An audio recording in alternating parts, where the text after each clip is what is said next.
مسافر ہو اور نماز 4 رکعت ہے تو اگلی 2 رکعتوں میں مقتدی سورہ فاتحہ نہیں پڑھے گا کیونکہ امام کی قرات مقتدی کے لیے کافی ہے.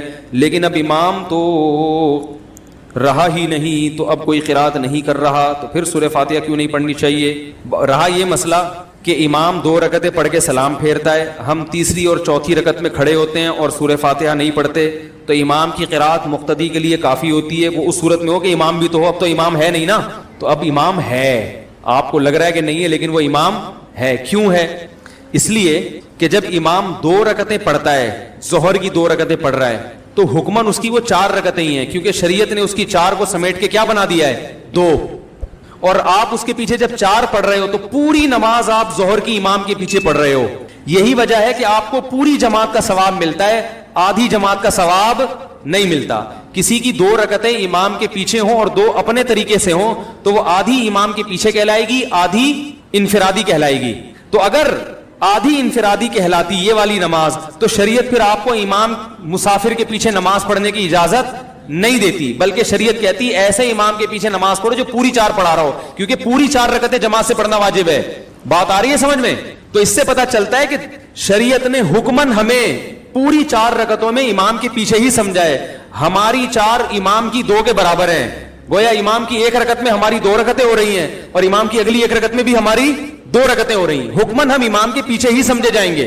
کسی کو یہ دلیل سمجھ میں نہیں آتی تو اس سے یہ سوال پوچھیں کہ امام کے پیچھے جب ہم نماز پڑھتے ہیں 4 رکعتیں اور امام 2 کر کے سلام پھیرتا ہے, تو اگر 2 ہماری اپنی کہلائیں گی, وہ انفرادی کہلائیں گی, تو اس کا مطلب ہم نے آدھی نماز جماعت سے پڑھی اور آدھی جماعت کے بغیر, تو ہمیں پوری جماعت کا ثواب نہیں ملنا چاہیے. جبکہ پوری امت کا اجماع ہے کہ امام چاہے 4 پڑھائے, امام 2 پڑھائے, آپ جب اس کے پیچھے نماز پڑھیں گے تو آپ کو پوری جماعت کا ثواب ملے گا. پوری جماعت کا ثواب اسی صورت میں مل سکتا ہے جب آپ پوری 4 رکعتوں میں امام کے پیچھے فرض سمجھے جائیں, یہ سمجھا جائے, یہ فرض کیا جائے کہ آپ امام کے پیچھے ہیں. اس کی ہمیں نظیر بھی ملتی ہے شریعت میں. وہ نظیر ہمیں یہ ملتی ہے کہ اگر کسی کی کوئی نماز میں سو جائے, دیکھو 1 رکعت ہوئی ہے, امام سجدے میں ہے, آپ بھی سجدے میں گئے, آپ کی آنکھ لگ گئی, یا امام کی آخری رکعت تھی, چوتھی رکعت, امام سجدے میں سو گیا, امام کی کیا لگ گئی؟ آپ کی آنکھ لگ گئی, اور امام نے قاعدہ کر کے سلام پھیر لیا. آپ جب سجدے میں تھے تو آپ فوراً اٹھو گے اور قاعدہ کر کے آپ بھی سلام پھیرو گے, حالانکہ امام سلام پھیر کے نماز مکمل کر چکا ہے, لیکن آپ امام کے پیچھے ہی سمجھے جاؤ گے. سمجھ میں نہیں آ رہی بات؟ کیونکہ آپ نیند کی وجہ سے امام تک پہنچنے میں لیٹ ہو گئے ہیں. امام سلام پھیر چکا ہے, مگر آپ جو سلام پھیرو گے امام کے پیچھے والا ہی سلام کہلایا جائے گا, آپ کی یہ نماز الگ سے نہیں کہلائے گی. اگر اس کو الگ سے مانے تو نماز ٹوٹ گئی آپ کی. کیوں ٹوٹ گئی؟ اس لیے کہ آپ نے تو پوری نماز امام کے پیچھے اقتدا کی تھی, آدھی اپنی آدھی امام کے پیچھے کی اقتدا آپ کی, بولو بھائی, نہیں تھی. اب لوگ اس پہ پتہ ہے کیا کہیں گے؟ عقلی باتیں کر کے یہ مسئلہ سمجھا رہے ہیں, حدیث سے کوئی حوالہ نہیں دیا. لوگ اس پہ کمنٹس کریں گے مفتی صاحب نے حدیث سے کوئی حوالہ نہیں دیا. حدیث سے حوالہ دینا آپ کے ذمے ہے, سمجھ رہے ہو؟ کیونکہ ہمیں قرآن و سنت سے, صحابہ کے عمل سے, تابعین سے یہی پتا چلتا ہے کہ جو امام کے پیچھے 4 رکعتیں پڑھے گا اور امام 2 پڑھے گا, یہ پوری نماز امام کے پیچھے ہی شمار ہوگی, لہذا پوری جماعت کا ثواب ملے گا. اگر اس کے خلاف کوئی دعویٰ آپ کرتے ہیں تو آپ قرآن و حدیث کی روشنی میں دلیل پیش کریں, یہ آپ کے ذمے ہیں. مجھ پر آپ یہ تانا نہیں دیں کہ عقلی باتیں کر رہا ہے. آپ جو باتیں کر رہے ہیں وہ نہ عقل سے ہے نہ قرآن و حدیث سے, نہ اس پاس عقل سے کوئی دلیل اور نہ قرآن و حدیث سے کوئی دلیل. سمجھ میں نہیں آ رہی بات؟ اس کی مثال بالکل ایسے ہے جیسے یہ لوگ کہتے ہیں نا قضائے عمری کی کوئی حدیث سے دلیل پیش کرو کہ ایک آدمی 20 سال کی نمازیں قضا کرے گا. قضائے عمری میں یہی ہوتا ہے نا. تو میں ان سے کہتا ہوں کہ نماز جب قضا ہو جائے تو محض توبہ سے معاف ہو جائے گی, قضا کرنا ضروری نہیں ہے. آپ اس پر قرآن و حدیث سے کوئی دلیل پیش کرو, کیونکہ ہمارے پاس جو مثالیں قرآن اور سنت سے ملتی ہیں, نبی کی نماز جب بھی قضا ہوئی ہے توبہ کو کافی نہیں سمجھا گیا, قضا بھی پڑھی گئی ہے اور توبہ بھی کی گئی ہے, استغفار بھی کیا گیا ہے. اب یہ آپ کا دعویٰ ہے کہ 20 سال جب نمازیں ہو جائیں گی تو وہ معاف ہیں توبہ سے, یہ تو آپ حدیث پیش کرو نا, آپ کے ذمے. جو دعویٰ کرتا ہے حدیث پیش کرنا اس کے ذمے کہ نمازیں جب تھوڑی تھیں تو قضا کرنا ضروری, جب زیادہ ہو گئی تو قضا ضروری نہیں ہے. یہ کہاں سے نکالا آپ نے مسئلہ؟ نماز تو نماز ہے بھائی. جب قرضہ آپ کے ذمے کسی کا ہوگا, چاہے وہ حقوق و لباد کا قرضہ ہو چاہے وہ حقوق اللہ کا قرضہ, تو حقوق العباد میں بھی قرضہ بھی ادا کرنا ضروری اور معافی مانگنا بھی ضروری. حقوق اللہ میں بھی اللہ کا قرضہ ادا کرنا بھی ضروری اور معافی مانگنا بھی ضروری. حدیث میں آتا ہے دین اللہ احق ان یقضى, اللہ کا دین, اللہ کا قرضہ اس بات کے زیادہ لائق ہے کہ اس کو ادا کیا جائے. نہیں آ رہی بات سمجھ؟ تو یہ اللہ کا قرضہ ہے جو نمازیں آپ کے ذمہ رہ رہی ہیں, تو قرضہ بھی ادا کریں گے اور وقت پہ ادا نہ کرنے کا جو گناہ ہوا اس سے توبہ بھی کریں گے. تو ہم نے عقلی دلیل بھی دے دی, حدیث سے بھی. آپ کہتے ہیں کہ یہ عقلی باتیں کر رہے ہیں, اصل میں نہ آپ کے پاس حدیث ہے اور نہ کھوپڑی ہے, بے وقوفوں والی باتیں کرتے ہو آپ بیٹھ کے ممبروں پہ. چاروں ائمہ کا مذہب ہے کہ نماز قضا ہو جائے, اس پر پوری امت کا اجماع ہے کہ وہ صرف توبہ سے معاف نہیں ہوتی, جان کر قضا کی ہو یا بھولے سے کی, چاروں کا اجماع ہے. صرف امام احمد ابن حنبل اس کے قائل ہیں کہ نماز جان کر قضا کر دی تو صرف توبہ کافی ہے, لوٹانا ضروری نہیں ہے. لیکن اس کی بیس یہ نہیں ہے جو آپ کی بیس ہے, اس کی بیس یہ کہ وہ کہتے ہیں جو نماز جان کر قضا کر دے وہ کافر ہو گیا. اب جب کافر ہو گیا تو باقی نمازیں جب چھوڑے گا تو حالت کفر میں چھوڑے گا, اور کافر جب اسلام قبول کرتا ہے تو نمازوں کی قضا ضروری نہیں ہوتی کیونکہ اس پر واجب ہی نہیں ہے نا نماز. جبکہ آپ تو مسلمانوں کی بات کر رہے ہیں, آپ اس کو مسلمان مان کر کہہ رہے ہیں کہ وہ نمازیں قضا کرے. یہ کہیں کسی کا بھی مذہب نہیں ہے, کسی کا بھی قول نہیں ہے, اجماع امت کے خلاف ہے. تو پوری امت کے اجماع کے خلاف دعویٰ, اور حدیث بھی پیش نہیں ہے, اور حدیث کا مطالبہ کس سے شروع کر دیا؟ ہم سے. یہ لفاظی ہے جو مارکیٹ میں بہت اسپیڈ سے چل رہی ہے. تو یہ جو شوشے چھوڑے گئے ہیں نا آج کل نمازیں قضا, لوگ کہتے ہیں اس میں حرج ہے 20 سال کے, اور شریعت میں حرج نہیں ہے. حرج جب ہوتا ہے جب 20 سال کی نمازیں ہم کہہ رہے ہوتے ایک دن میں پڑھو, حرج بھی خود بیٹھ کے بنا لیا, ٹھیک ہے نا. 20 سال کی نمازیں 20 سال میں پڑھو بھائی, 40 سال کی نمازیں 40 سال میں پڑھو. ہم کب کہہ رہے ہیں ایک دن میں کمپلیٹ کرو؟ تو 40 سال کی نمازیں 40 سال میں نہیں پڑھ سکتا. تو زکات آپ وقت پہ ادا نہ کرو, بعد میں ادا کرنی ہے. روزہ نہ رکھو, عدتم من ایام اخر, قرآن کہہ رہا ہے بعد میں پورے کرنے پڑیں گے. صرف حائضہ عورت کو اجازت دی گئی ہے شریعت میں کہ وہ نماز جب چھوڑے گی تو وہ قضا نہیں کرے گی, اور اس کی بھی وجہ یہ ہے کہ اس پر قضا سرے سے واجب ہی نہیں ہے, یعنی نماز واجب ہی نہیں ہوئی, لیکن اس میں بھی اللہ نے روزے میں قضا کا حکم دے دیا. حالانکہ حائضہ عورت پہ روزے کی قضا واجب اصولی لحاظ سے نہیں ہونی چاہیے تھی, کیونکہ اس پہ روزہ واجب ہی نہیں تھا. ارے جس عورت کو حیض آتا ہے اس پہ روزہ واجب ہی نہیں ہوتا تو قضا کہاں سے واجب ہو؟ لیکن اللہ نے رکن کی اتنی رعایت کی, اللہ نے کہا روزہ پھر بھی رکھنا پڑے گا بعد میں. نماز میں چھوٹ اس لیے دے دی کہ وہ تعداد اس کی زیادہ ہوتی ہے. سمجھ رہے کہ نہیں سمجھ رہے؟ حالانکہ حائضہ پہ تو نماز واجب ہی نہیں ہوئی تھی, پھر بھی جو ہے نا اس کو نماز میں صرف چھوٹ دی جا رہی ہے کیونکہ واجب ہی نہیں ہوئی تھی. روزے میں پھر بھی چھوٹ نہیں دی جا رہی, اور آپ کہہ رہے ہو روزہ بھی معاف جو جان کر قضا کر دے, نماز بھی معاف, حالانکہ نماز اس پر واجب بھی ہوئی ہے اور روزہ بھی اس پر واجب ہوا ہے. تو میرے بھائی توبہ بھی کرنی پڑے گی اور وہ قضا بھی پیش کرنی پڑے گی اللہ کے. اور رہا مسئلہ حرج کا, یہ آپ کا بنایا ہوا ہے. تو عقلی باتیں خود کرتے ہیں بے وقوفوں والی, اور الزام ہم پہ لگاتے ہیں عقلی دلیل لیتے ہیں ان کے پاس قرآن اور سنت سے. آپ کے پاس کون سی دلیل ہے؟ آپ کوئی ایک حدیث پیش کر دیں کہ مسافر کے پیچھے نبی نے حکم دیا کہ جب نماز پڑھو تو بقیہ 2 رکعتوں میں بھی مسافر سورہ فاتحہ پڑھے گا. آپ کے پاس ایسی کوئی حدیث نہیں ہے. تو ہمارے پاس اتنا حدیث سے پتہ چلتا ہے کہ جو شخص امام 2 رکعت پڑھا رہا ہو, مقتدی جب اس کے پیچھے 4 پڑھے گا تو وہ چاروں جماعت سے ہی کہلائیں گی, اور جماعت سے کہلانا اس وقت تک ممکن نہیں ہے جب اس کو چاروں رکعتوں میں امام کی اقتداء میں فرض نہ کیا جائے. تو یہ فرض کیا جا رہا ہے شریعت کے کہنے پر, اور آپ عقل استعمال کر کے کہہ رہے ہو کہ جب امام گھر چلا گیا تو یہ تو اپنی پڑھ رہا ہے. تو یہ آپ عقل استعمال کر رہے ہو قرآن و سنت کے خلاف. نہیں یاری بات سمجھ میں, ہم آپ کی عقل کو قرآن و سنت کے تابع لے کر آ رہے ہیں. ایک مثال دے کے سمجھاتا ہوں میں. دیکھو حدیث میں آتا ہے, بہشتی زیور میں ایک مسئلہ لکھا ہوا ہے, خوب اچھی طرح سمجھے, بس یہ آخری مسئلہ ہے, باقی مسائل اگلی دفعہ میں. بہشتی زیور میں ایک مسئلہ لکھا ہوا ہے کہ شوہر پاکستان میں, بیوی امریکہ میں, ان کا نکاح ہو گیا, 1 سال کے بعد یا 6-7 مہینے کے بعد بچہ پیدا ہو گیا, تو یہ بچہ ثابت النسب ہے, ولد الزنا نہیں کہلائے گا. یہ فقہا لکھتے ہیں, فقہ حنفی میں بھی ہے. آئی بات سمجھ میں؟ حالانکہ میاں بیوی کا ملاپ ہوا ہی نہیں ہے. بھائی امریکہ میں, وہ پاکستان میں فون پہ نکاح ہوا اور 8-9 مہینے میں بچہ پیدا ہو گیا. ایک صاحب آئے میرے پہ بہشتی زیور پہ اعتراض کرنے لگے کہ یار یہ کیسے ہو گیا, یہ ثابت النسب کیسے, اس کو باپ کا کیسے کہیں گے, یہ تو ناجائز بچہ ہے. تو پھر وہ اعتراض کرنے لگے فقہ حنفی میں پاگلوں والی باتیں لکھی ہوئی ہیں, بہشتی زیور غلط ہے, قرآن حدیث کے بالکل خلاف ہے. میں نے کہا میرے بھائی اصل میں امام ابو حنیفہ نے بہت عقل استعمال کی ہے, لیکن وہ عقل جو قرآن و حدیث کے خلاف تھی وہ استعمال نہیں کی, وہ آپ استعمال کر رہے ہو, اس لیے آپ کو بہشتی زیور کے مسئلے پر اعتراض ہے. حدیث میں آتا ہے الولد للفراش وللعاہر الحجر, بچہ اس کا ہوگا جس کے بستر پہ پیدا ہوگا. بستر کا مطلب جس کی بیوی کے ہاں پیدا ہو, یہ کنایا ہے. ایک صحابی نے زمانے جاہلیت میں زنا کیا تھا کسی عورت سے, جب بچہ پیدا ہوا تو شکل زانی سے مل رہی تھی, وہ آ گئے دعویٰ کرنے کے لیے کہ میں نے زمانے جاہلیت میں اس عورت سے زنا کیا تھا, لہذا یہ بچہ میرا ہے, مجھے دے دو. حالانکہ وہ میرڈ تھی, شادی شدہ تھی, ان کے شوہر تھے. آپ نے فرمایا الولد للفراش, بچہ اس کا جس کے بستر پہ پیدا. بستر سے مراد یعنی جس کی بیوی کے ہاں پیدا ہوا ہو. بستر تو کنایا ہوتا ہے نا, کہ جس کی بیوی کے پیدا ہوگا اسی کا ہوگا, اور جو زنا کرنے والا وہ محروم رہے گا. بات آ رہی ہے سمجھ میں؟ تو اللہ کے نبی نے حقیقت کو نہیں دیکھا کہ حقیقت میں کس کا ہے. اسلام میں حکم یہ ہے کہ میاں بیوی کی جب شادی ہوئی تو 6 مہینے کے بعد جب بچہ پیدا ہوگا, کیونکہ 6 مہینے کم سے کم مدت ہے حمل کی, تو ہم یہی کہیں گے کہ یہ میاں بیوی کا ملاپ ہوا ہے اور بچہ ان کا ہی ہے. سمجھ میں آ رہی ہے بات؟ کیونکہ ایسے تو شک کا دروازہ کھل جائے گا نا. بچے تو کبھی گھنگریالے وال ماں باپ دونوں کے بال سلکی ہوتے ہیں, بچے کے اسپرنگ جیسے وال ہوتے ہیں, ہوتا ہے بعض دفعہ.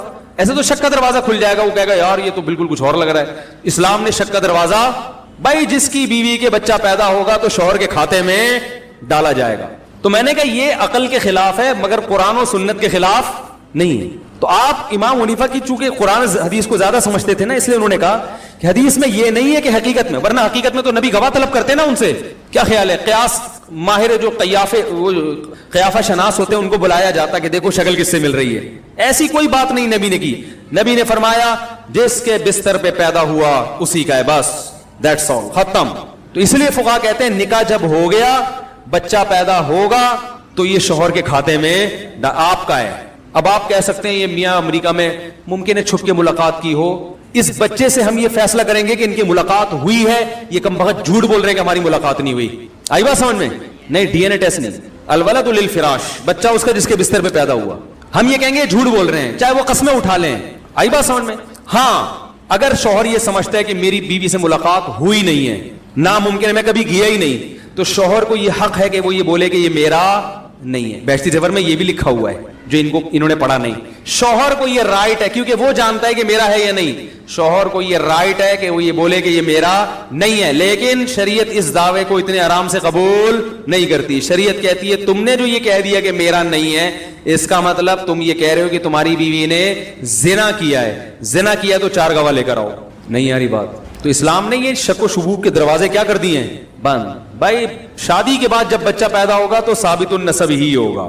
شوہر کو شک ہے نا تو شوہر الزام لگا دے میرا نہیں ہے, میں تو ملا ہی نہیں, میرا ہے ہی نہیں. تو جب آپ کا نہیں ہے اس کا مطلب آپ کیا کہہ رہے ہو, بیوی کیا ہے, زانی ہے. زانی ہے تو 4 گواہ لے کر آؤ.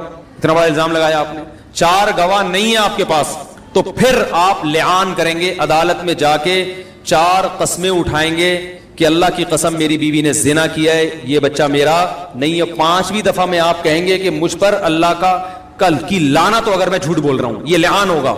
پھر عورت سے بھی 4 قسمیں اٹھوائی جائیں گی کہ اللہ کی قسم اٹھا کے کہہ رہی ہوں کہ یہ اسی کا بچہ ہے, یہ زنا کی مجھ پہ جھوٹی تہمت لگا رہا ہے, اور اگر میں جھوٹی ہوں تو اللہ کا مجھ پر غضب ہو.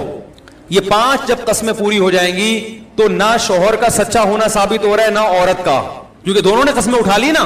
پھر عدالت کیا کرے گی, دونوں کے نکاح کو ختم کر دے گی, اور اس بچے کو نہ تو ولد الزنا کہا جائے گا کیونکہ زنا کا کوئی ثبوت ہمارے پاس نہیں ہے, اور اس کو ماں کی طرف منسوب کر دیا جائے گا کیونکہ شوہر اس کی نفی کر رہا ہے. یہ قرآن سے ہمیں پتہ چلتا ہے. اور اگر عورت مان لے کہ میں نے زنا کیا تھا, وہ قسم نہ اٹھائے, تو پھر بچے کو ولد الزنا قرار دیا جائے گا اور عورت کو رجم کی سزا دی جائے گی. اس پروسیس کے بغیر بچے کی نفی اسلام میں ممکن نہیں ہے. اور میں نے کہا آپ جو بے وقوفانہ باتیں کر رہے ہو بہشتی زیور کے بارے میں, جو آپ بتا رہے ہو کہ کیسے ہو گیا, بس ایسے ہی کہ امریکہ میں اور وہ جاپان میں کیسے ہو گیا, میں نے کہا اس کا مطلب آپ کہہ رہے ہو بیوی زانیہ ہے تو زنا کی تہمت تو لگاؤ, تو پھر تو شریعت میں زنا کی خالی پیلی کی تہمت آپ نہیں لگا سکتے, وہ اس پروسیس سے گزرنا پڑے گا. 4 گواہ لے کر آؤ. وہ کہے میرے پاس گواہ نہیں ہے, تو لعان آپ نہیں کر سکتے. لعان کون کرے گا, شوہر. صرف شوہر کو رائٹ ہے لعان کرنے کا, شوہر کے علاوہ کسی اور کو لعان کا حق نہیں ہے. تو آپ چپ کر کے بیٹھ جاؤ, بہشتی زیور میں جو لکھا ہے قرآن حدیث کی روشنی میں لکھا ہوا ہے. آئی بات سمجھ میں؟ ٹھیک ہے. تو میں تبھی کہتا ہوں یہ لوگ جو بہشتی زیور پہ اعتراض کرتے ہیں کہ میرے سامنے بتاؤ, تو میں ان کو بتاؤں گا قرآن اس کے مطابق کیا ہے, اور یہ اپنی عقل استعمال کر رہے ہوتے ہیں قرآن و حدیث کے خلاف. تو بچے کی نفی کا حق صرف شوہر کو ہے, لیکن شوہر اتنے آرام سے نفی نہیں کر سکتا, چاہے بیوی جاپان میں ہو, انڈونیشیا میں, مریخ پہ ہی کیوں نہ ہو. وہ بہت سے لوگ ہوتے ہیں کہتے ہیں یار شادی ہوئی ہے وہ بچی مریخ پر, وہ کیسے ہوئی, تو چاند پہ گیا ہوا تھا میں ان دنوں میں, تو بچہ کیسے پیدا. ہم کہیں گے ٹھیک ہے, یا تو مانو تمہارا بچہ ہے, انکار کرو گے تو اس پروسیس سے گزرنا پڑے گا. تبھی علماء کہتے ہیں کہ آج اگر کسی شادی شدہ خاتون کے بچہ پیدا ہو گیا تو شوہر نفی کر ہی نہیں سکتا، کیونکہ ہماری عدالتوں میں لعان کا قانون ہے ہی نہیں، اور یہ عدالت ہی کر سکتی ہے لعان، عام آدمی کو لعان کا حق نہیں. آئی بات سمجھ؟ لہذا آج تو لعان کا آپشن بھی کیا ہو گیا، کیونکہ عدالت کو رائٹ ہے، عام آدمی نہیں جرگہ لگا کے قسمیں اٹھوا سکتا ہے، یہ حکومت کو حق حاصل ہے. حکومت اپنی ذمہ داری پوری نہیں کر رہی، تو اب شادی شدہ عورت کے جب بھی بچہ پیدا ہوگا تو وہ آپ کو ماننا پڑے گا کہ یہ میرا ہی ہے، آپ اس کی نفی نہیں کر سکتے. سمجھ رہے ہو کہ نہیں سمجھ رہے؟ تو اس لیے پہلے سے ہی پاک دامن عورتیں تلاش کیا کرو شادی کے لیے، تاکہ ان چیزوں کی نوبت آئے ہی نہیں. پاک دامن عورت سے، اس زمانے میں پاک دامن عورت سے نکاح کی اہمیت پہلے سے بھی بڑھ گئی ہے. تو یہ اعتراضات کرتے ہیں، خود الٹی سیدھی عقل استعمال کرتے ہیں اور ہمیں یہ تانے دیتے ہیں. تو یہ قضائے عمری جو انہوں نے اڑا دی نا، یہ اپنی عقل استعمال کر کے اڑائی ہے، اس پر ان کے پاس کوئی قرآن و حدیث سے دلیل نہیں ہے. کہہ رہے ہیں تو اتنا بڑا مجرم جان کر قضا کی ہے، تو جان کر قضا کی تو اور بڑا مجرم ہے، اس کو تو نماز بالکل معاف نہیں ہونی. جب بھولے سے جو قضا ہو جائے اس کو نماز توبہ سے معاف نہیں ہوتی، تو جان کر قضا کرنے والے کے، ایک آدمی غلطی سے آپ کے پیسے کھا گیا بھولے سے، اس کو یاد ہی نہیں تھا آپ کے پیسے دینا، تو جب آپ اس سے پیسے مانگو گے تو اس کی ذمہ داری ہے پیسے لوٹائے اور سوری بھی کرے. اور جو جان کر کھا گیا ہو، جو بھولے سے کھائے ہو نا، اس میں تو پھر بھی آپ کو کہ چلو اب کھا گئے یار کوئی بات نہیں معاف کر دیا، لیکن جو جان کر کھا کے بیٹھا اس کو تو آپ کہا کہ بھائی معافی کے ساتھ ساتھ ڈبل کر کے لوں گا میں، ایسا ہوتا ہے نا. تو جو جان کر نماز قضا کرے گا اس کے تو معافی بھی مانگنی ہے اور نماز کی ادائیگی بھی زیادہ ضروری ہے. تو جو اس کے خلاف بات کرتے ہیں وہ بلا وجہ کی عقل استعمال کر رہے ہیں، غلط عقل اور قرآن و سنت کے خلاف عقل، اجماع امت کے خلاف عقل استعمال کر رہے ہیں. یہ سوال بھی میں نے انجینئر سے کیا ہے، مگر اس کے چمچے کو اجازت نہیں ہے یہ سوال پوچھنے کی. میں نے بھی بیان ریکارڈ کروایا، اس میں نے بیان کا لیبل یہ ہے کہ انجینئر نے جو چمچہ بٹھائے ہوئے ہیں سوالات کے لیے، کون کون سے سوال پوچھنے کی اس چمچے کو اجازت نہیں ہے. وہ سوال میں نے 4-5 ابھی بتائے ہیں، دیکھتے ہیں کہ ان کا چمچہ وہ سوال پوچھتا ہے کہ نہیں پوچھتا. اگر پوچھے گا تو گھما کے پوچھے گا، اور اگر سوال بالفرض پوچھ لیا تو سوال خربوزے کے بارے میں ہوگا، جواب میں تربوز پیش کیا جائے گا. دیکھنا آپ، سوال خربوزے کے بارے میں، جواب میں کیا ہوگا؟ تربوز. ٹھیک ہے نا، یہ جواب ہوگا. مفتی صاحب، شہوت روکنے کے لیے ذہنی توازن خراب ہونے یا ایمان خراب ہونے کا خطرہ ہے، مگر گھر میں کہ پیسے نہیں، بھیک مانگ سکتا ہوں، خودکشی سے بچنے کے لیے زنا کر لینا کیسا ہے؟ خودکشی کر لے بھائی. تو یہ جو اپنے آپ کو اتنا مجبور سمجھ بیٹھتے ہیں نا کہ اب مجھے عورت نہیں ملی تو میں تو مر جاؤں گا، یہ اپنے اوپر آپ نے شہوت کو مسلط کر لیا ہے. میں مانتا ہوں کہ نوجوان آدمی پہ شہوت بہت دماغ میں مسلط ہوتی ہے، اگر وہ حلال طریقہ نہ ملے اس کو تو بہت ساری برائیوں کی طرف جانے کا خطرہ ہوتا ہے. لیکن ایک بات خوب سمجھو، اس میں بھی بیلنس ضروری ہے. آپ جب اپنے آپ کو بزی کر لو مفید کاموں میں اور دماغ وہاں سے ہٹاؤ، تو یہ کوئی ایسی چیز نہیں ہے جو 24 گھنٹے آپ کے ساتھ چپکی رہے. جو لوگ ہینڈ پریکٹس کرتے ہیں نا، کہتے ہیں ہمیں نیند نہیں آتی، ہم پہ شہوت مسلط ہو جاتی اور یہ ہو جاتا ہے وہ ہو جاتا ہے. او بھائی، تو بستر پہ لیٹ کے سوچ کیوں رہا ہے؟ تو بستر پہ جا اس ٹائم پہ جب نیند کا شدید غلبہ ہو، شدید نیند آ رہی ہو، بستر پہ لیٹتے ہی آنکھ لگ جائے گی.